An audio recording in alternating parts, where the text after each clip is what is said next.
Inspection किया है, बाहर की भी कुछ डिमांड थी और जज साहब क्या कह के गए हैं, क्या आश्वासन देंगे? वो चैम्बरों की हमारी डिमांड थी।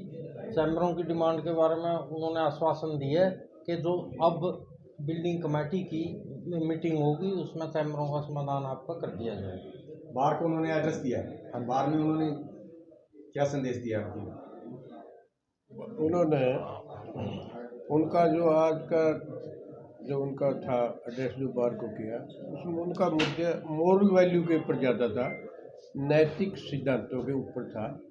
उन्होंने इस बात को दोहराया कि जैसे आजकल के जो नौजवान वकील हैं उनके पास रेडीमेड सौदा रेडीमेड इक्विपमेंट बहुत ज़्यादा है और वो एक सेकंड में देख लेते हैं कोई, लेकिन दूसरा इसका नेगेटिव पहलू भी है। मेंटली तौर पर वो वीक होते जा रहे हैं। हमें मेंटली तौर पर स्ट्रांग होना, वीक नहीं होना है। हम इनका फ़ायदा उठा सकते हैं। जो इक्विपमेंट्स हैं, जो ये टेक्नोलॉजी है, मॉडर्न टेक्नोलॉजी है, उसका हम फ़ायदा उठा सकते हैं। टाइम की बचत होती है, नो डाउट। लेकिन अगर एक आदमी इन्हीं में बड़ा रहेगा फिर उसका मेंटली वो डेवलप नहीं होगा। और अगर कहीं कोई जवाब देना पड़ गया बाहर जहाँ उसके पास मोबाइल नहीं है, मान लिया किसी के पास मोबाइल नहीं है, कोई टेक्नोलॉजी नहीं है, तो उस समय क्या करेगा? मेंटली तो उसको पता ही नहीं कुछ भी है। तो आज उन्होंने दो बातों पर जोर दिया, जहाँ ये बात है ये ठीक है, इनका आप सहारा लीजिए, लेकिन उसके साथ साथ आप अपना दिमागी रूप से भी पकड़ लीजिए। और इसमें हमें जो है ना, मैंने पहले भी आपको बताया था कि ये बहुत ही अच्छी बात है। अगर आदमी मेहनत ही नहीं करता और उसको बिना मेहनत किए ही मिलता है, चाहे सोसाइटी का कोई भी वर्ग हो, आप एक सोसाइटी को आप अनाज दे रहे हैं, कोई वो काम तो कर नहीं रहे, क्यों काम करेंगे? जब उनको बिना काम किए मिलता है तो बेकार एक फौज होगी, बेकार होगी खड़ी। और अगर किसी दिन ये फौज इकट्ठी होकर खड़ी होगी, पता नहीं क्या करती। तो इसलिए हमें जो है ना, हमारा देखो सबसे पहले धर्म था, सबसे पहले धर्म आता है, धर्म के बाद काम आता है। तो गीता में कहा है कि कर्म करो, फल की इच्छा ना करो। कर्म करो लेकिन धर्म के अनुसार करो। कोई अनैतिक काम ना करो, कोई इलीगल काम ना करो। तो आज का जो उनका मुद्दा था वो इसी बात है। थैंक यू सर, आज के समय में जो युवा पीढ़ी है जो लॉ की तरफ जा रही है ज़्यादा से ज़्यादा, तो जैसे आप बुद्धिजीवी हो तो उनको किस तरीके से मैसेज होगा, किस तरीके से किसी भी प्रकार की सिचुएशन हो कि इसको कैसे हैंडल करना चाहिए? देखिए, ये जो लॉ का, जहाँ तक लॉ की बात है, ये दो बातों में बड़ा, दो या तीन बातों पर निर्भर करता है। एक तो आपकी बैकग्राउंड क्या है, आप मतलब किस बैकग्राउंड से आए।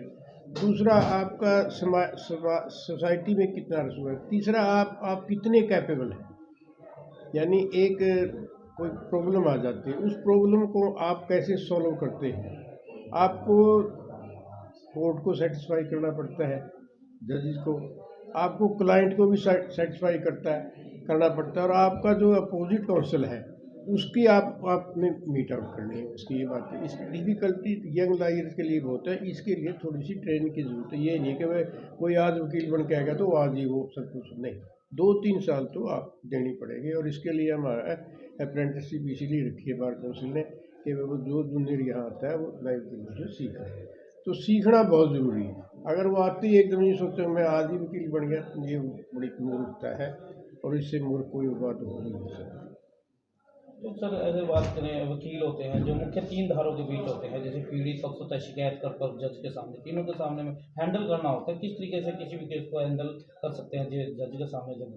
नहीं, देखो, जो पीड़ित पक्ष है, अगर कोई फौजदारी केस है उसके तो सरकार की तरफ से वकील होते हैं, उनको वो हैंडल करते हैं, उनके केस को, उनको केस को आगे बढ़ाते हैं, उनके बयान करवाते हैं कोर्ट में, उनको बयान समझाते हैं पहले। और जो अक्यूज्ड की साइड से है उनका भी अपना उनका वकील होता है, उनसे जिरा करते हैं और वो सवाल जवाब होते हैं। और वो ये कोशिश करने की, मेन हमारी जो है, जो अक्यूज्ड का काउंसिल है उसका ये कोशिश करने की होती है कि भाई ये जो मुकदमा है ये झूठा मुकदमा है, सच्चा मुकदमा नहीं है। अगर वो इस बात में साबित हो जाता है तो वो बरी हो जाता है। कई दफ़ा इसमें ड्रॉबैक्स तो हैं, देखो कई बार एविडेंस की कमी हो जाती है, उस एविडेंस की न आने की वजह से बरी हो जाते हैं, उसमें वकील